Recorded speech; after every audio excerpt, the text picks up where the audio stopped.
Good morning and welcome to 365 Days of Amazing Stories with Theo Mayer. Here we are on day 98 of 2025. I'm continuing the story of the King of the Wind. Agba had now found himself at the Red Lion Inn. Not a good situation. And in less than a fortnight, Agba was sent packing on his way. Mrs. Williamson had made such a fuss about everything about Agba that, well, she convinced Mr. Williamson to get rid of him. She just didn't like him around. And so one day, Mr. Williamson came out and let Agba know that he had to go. Now, his eyebrows were working up and down in quite a way, letting Agba know that he was not comfortable with this decision, but he depended on Mrs. Williamson. And he let Agba know this. He talked to him about this and said, "Hey, boy, I just can't do anything else, and this is the way it has to be. You know, I depend on her."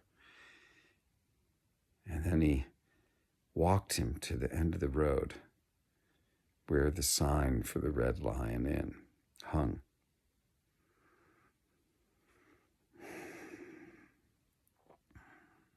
Agba did not go far. The words of the Sultan kept coming back to him.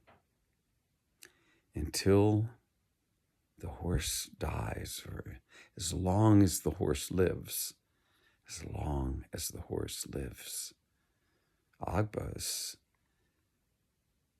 committed, meant to be with that horse.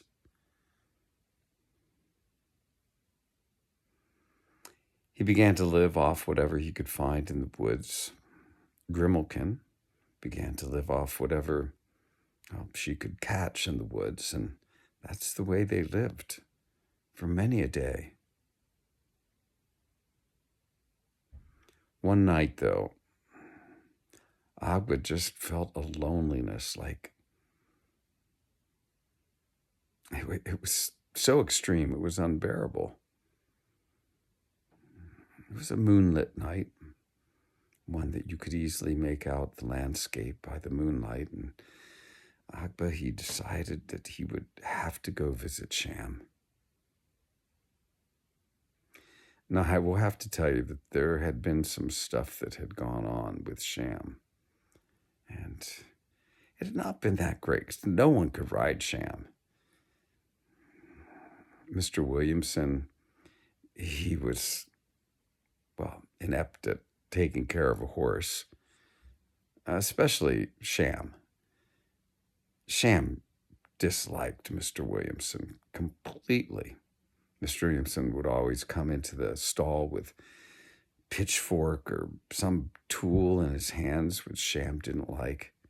Whenever Mr. Williamson tried to groom Sham, he didn't do it right. He didn't follow the grain of the hair. He didn't know where the whorls were and brush those out appropriately. Mr. Williamson tried to saddle Sham.